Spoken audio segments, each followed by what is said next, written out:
I'm Jennifer. I'm from the Area Office on Aging. So I'm going to talk a little bit about the different things the Area Office on Aging does, but I work in the caregiver program. So most of my focus is going to be on the stuff that we do for family caregivers, because that's the program I work in.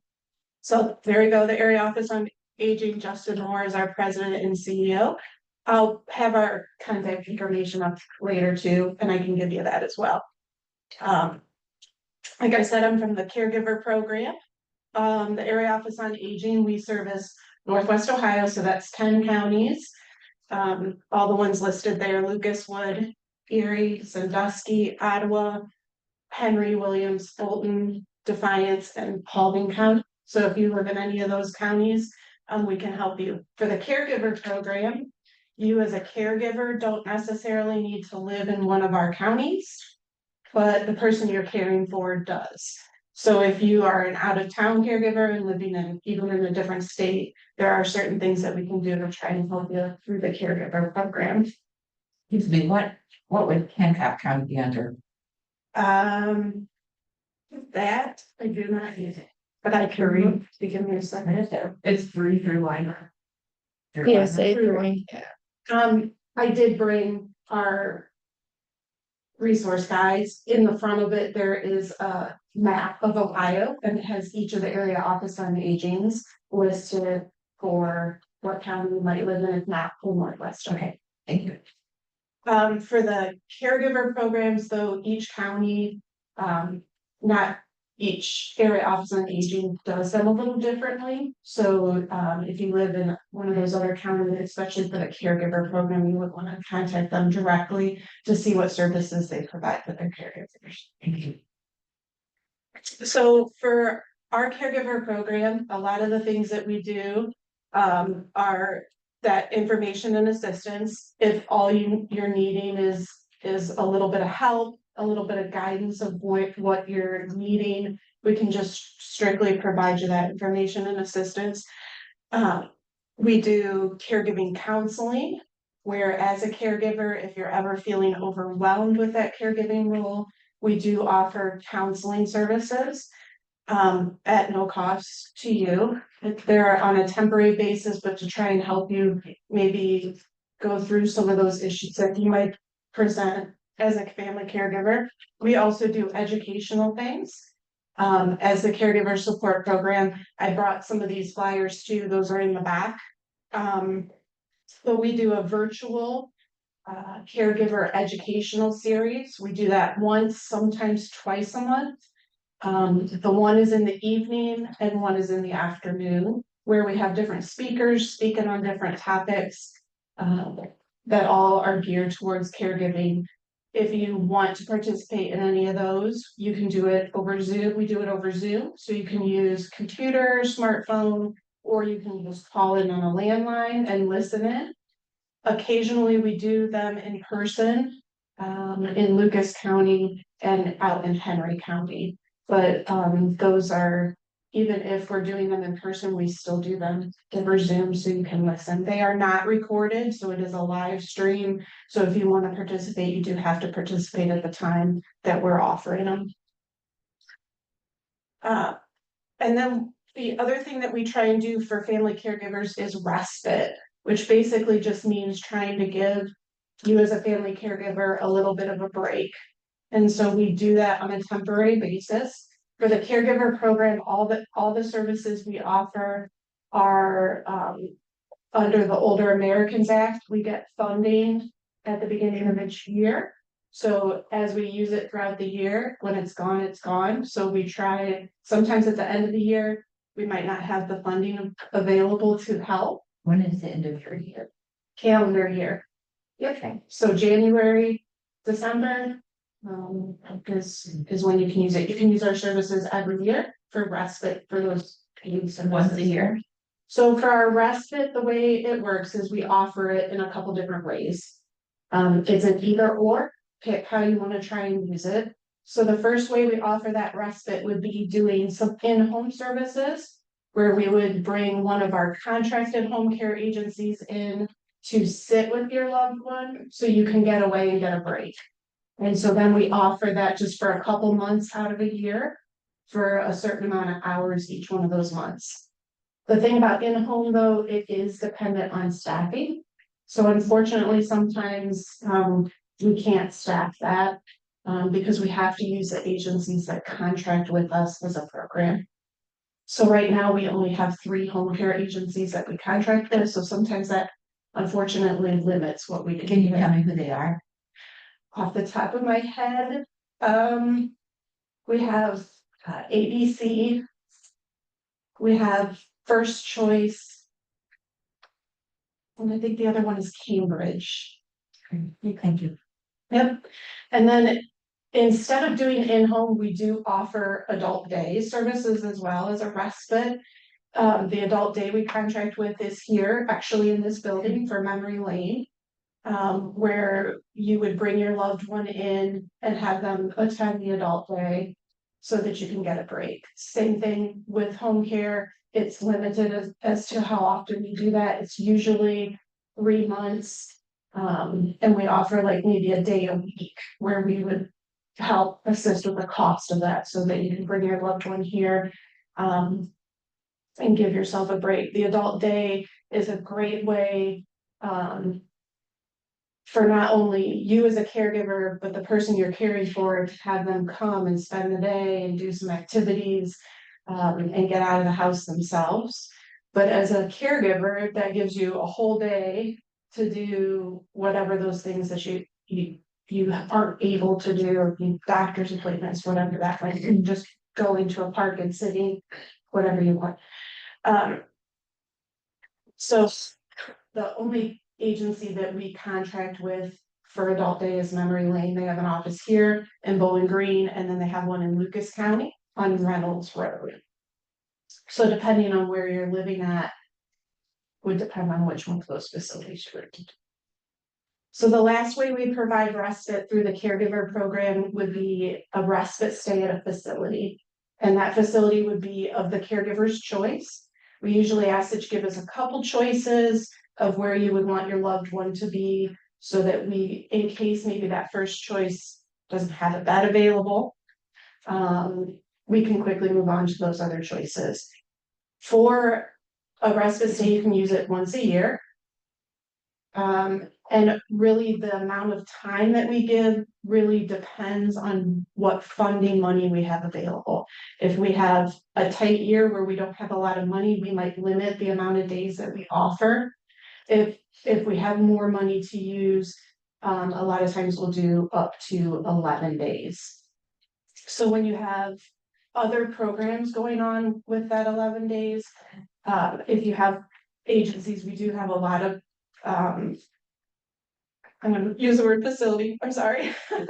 That do have time limits, like they won't do anything less than 12 days, 14 days, 5 days, sometimes we'll come across, but so a lot of times what we'll do is if you want to go to a facility that has those times, we might pay up to a certain amount of days, and then if you want them to stay those remaining days, you would pay privately directly to the facility for those extra days.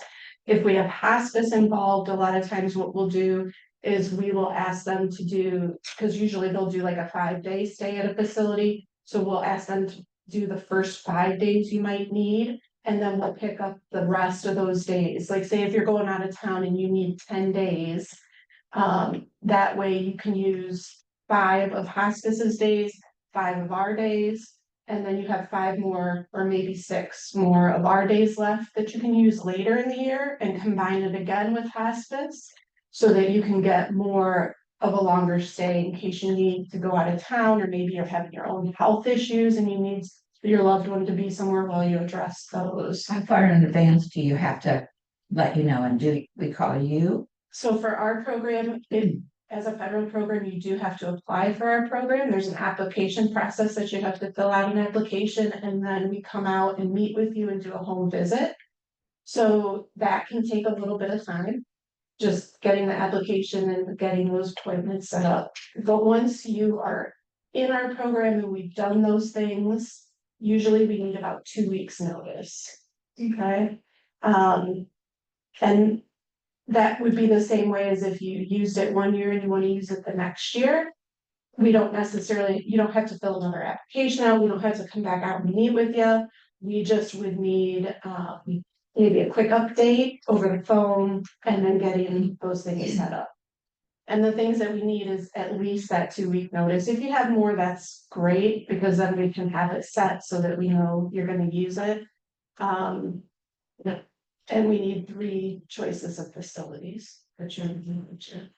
Sometimes when we're combining with hospice, a lot of times they might already have the facility that you're gonna use, and so we just need that one choice. Do you have a list of places that take people for respite?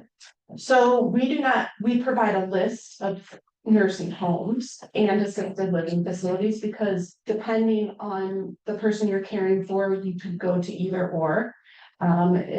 That part doesn't matter to us. But we'll provide you a list of them in your county or the surrounding counties, and then it's up to you to decide which one to use. I can't necessarily recommend a place, but as they said earlier, like checking, going to visit, looking at Medicare, comparing them, asking family members who've been places, going to tour. It's always a great idea. Thank you. Yes, but at least, if you've had those 3 choices, then yes, we'll go from there. Do you, whenever someone applies on the area offset aging website or whatever the application process, does it always require a home visit first, really, to get to know the patient and the family? And then once you said that's completed, then you're able to get them in the system, so it's better to think ahead and. Yes, it's good, yeah, even if you don't, especially for the caregiver program, maybe not for some of our other programs, you wouldn't be able to do that. Sure. But for the caregiver program, yes, if you are a caregiver and you think maybe not this year, but maybe next year, you might want to use something, it's always a great idea to just do the application visit and all that stuff out of the way, so that all you do need to do is call and say, this is what I want and this is what I'm needing, so that you don't have to take maybe a month or 2 that it's going to take for us to do the application. Some of our other programs that might not, you can't do that, they have limits and to help on your evaluation and everything. Any other questions on that part? Okay. Yeah, but the respite stay is a great way just for you to get a break. And sometimes when you're going out of town, you just unfortunately can't take that loved one with you. And I don't know if I said this, you don't necessarily have to be living with the person you're caring for you to be using our services. You can be a caregiver that's not necessarily living with them, but that person you're caring for does need assistance with things. And some of our supplemental services, we do on a limited basis provide assistance with low-end medical equipment that maybe Medicare will not pay for. So that might include shower chairs, grab bars being placed in a shower. Once again, all those things depend on funding. Sometimes we have in the past been able to do higher end things like a ramp, or a stair chair lift, but a lot of that once again depends on where our funding money is at, what we're able to help with. We do also help with incontinence products. If your loved one's using incontinence products, we will help on a temporary basis to assist with purchasing some of those, because it can get rather expensive pretty quickly. So it's not enough to maybe last you through a year, but at least it'll save you a little bit of money getting whatever you might be using. Any questions on that? So I kind of touched on this already, but our eligibility population, as a caregiver, you can be of any age as long as you're caring for an older adult. That would be 60 or older, that's frail, that's needing assistance with some of their daily tasks of living, like bathing or dressing or toileting, some of those like finances, medications, those kinds of things. The only time that that the age might not matter for us would be is if there's some type of cognitive disorder going on, like an Alzheimer's or a dementia. Where there's memory loss going on, that can be at any age, because unfortunately, we do have some of those early diagnoses where people are suffering some of those things at a younger age, so we will step in and help for that type of thing as well. Oh, I already talked about that. That's our educational series, and there's flyers back there. A lot of times, you know, if a topic's not to your interest, you could just email me or Tracy. Tracy's the other lady that does what I do, and we would just send you the link as to whichever one you want to attend to. So that's pretty much for the caregiver department. Does anybody have any questions about any caregiving specific question? So some of the other things at the Area Office on Aging that we do, we have our Aging and Disability Resource Network, our ADRN department. They're our first call center where you might go directly when you're calling the Area Office on Aging for the first time. They're kind of like our resource center where they're gonna, if you have questions or just need information mailed out to you, they'll kind of address those needs with you. They also set up appointments for our passport programs and some of our other programs at the Area Office on Aging. And they also do our long-term care consultations, which any person of any age can have one of our long-term care consultations. It's just basically a resource appointment where they'll come send a social worker out and just provide some of those resources that are in your area, or if you have questions about those things, and they'll bring them out and make referrals from there as needed for you. I kept this in there. The Area Office on Aging does not do the senior farmers market coupons anymore. We assist with it. It's actually done by the Ohio Department of Aging now, but I kept that in there because just to make sure, you know, if you're eligible for that, that you're applying for those at the senior farmers markets, you get coupons to use at some of the senior farmers markets. It's a good way to get some great fruits and veggies. Are there financial criteria? Yes, there is for that? financial criteria. On here, that homegrown benefits is the link, but if you need it, I can provide you the actual website for the Ohio Department of Aging, where you have to fill the application out. It'll take you directly to the application. You just fill it out online. Last year was the first year they're all online. This year it will be all online. You have to do the application online, and they used to be, you know, just paper coupons, but now it's like a little card, like a little credit card that they load up, and you'll get that, and then they'll use that every year for you to reload it. But you do have to fill out the application every year for those. What is the age? 60.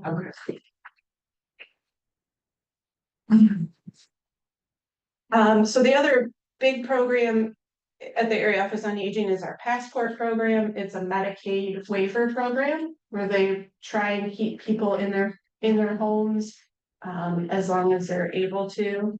It is a Medicaid program, so you do have to qualify for Medicaid, which has an income-based, asset-based limits. So I did also bring those if anybody's interested in the passport program. It has everything on here, just the flyer with the income limit, the asset limits for qualifying for that. But they do a lot of different things if you qualify for that. They have a case manager that manages your case, but they'll pay for like personal care, homemaking, emergency response systems, everything on their home delivered meals, transportation. They also do Medicaid, also does respite care if that's needed at a facility. And they will offer assistance with adult day as well, if that's something that you're wanting as well. And home medical equipment, medications, all those kinds of things. For a passport, you do have to be over the age of 60. You have to live in the community. And they do, if you're wanting to apply for passport, we'll send out a passport assessor because you do have to meet what they call a level of care. So you need to be needing assistance with your daily tasks of living, bathing, dressing, those things in order to qualify for that program. And then once again, you do have to qualify for Medicaid. And if you have the passport assessor come out, they will bring the Medicaid application with them, have you fill it out, and they'll turn it in for you. And then you do have to follow up with the Jobs and Family Services in your county to complete that. They do, and then they'll give you the list of things that you would need to supply for Medicaid. This is what the income and asset limits are right now. It changes every year. But right now, can everybody see that? I don't think. Yeah, okay. So the asset limits is for who is applying for the Medicaid and the passport. The asset limit that's just for a spouse. And then just so that a lot of times people think that if you're married, that they're gonna count both your incomes. They do not. They're just counting whichever person is applying for the Medicaid. Unless you both are, and then they're gonna get both of them. Jennifer, is it clear on the Medicaid? I haven't seen a Medicaid application in a couple years. Is it clear what type of Medicaid you're applying for when you fill out a Medicaid application?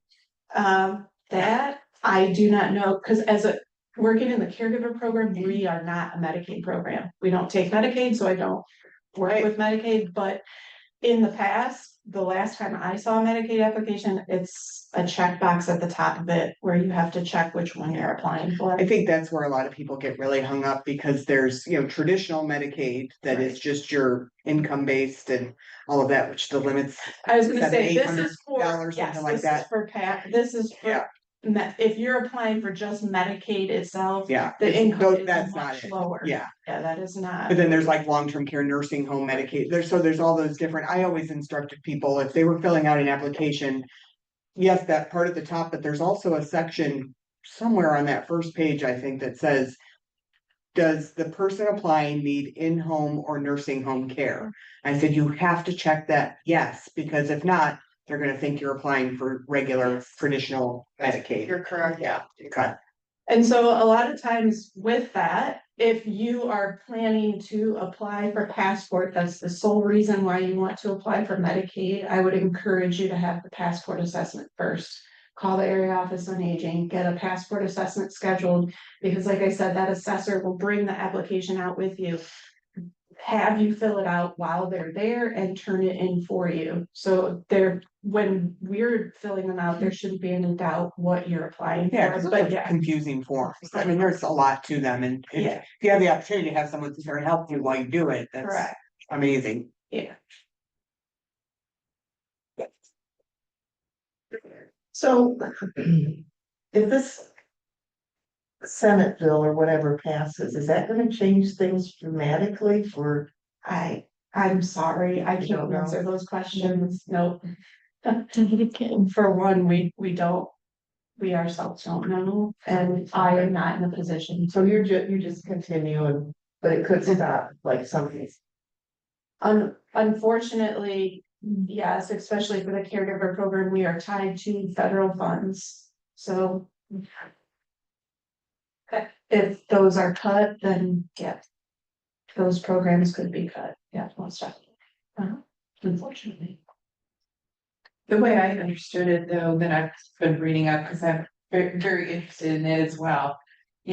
Seniors who are eligible for Medicaid at the current level would not be affected.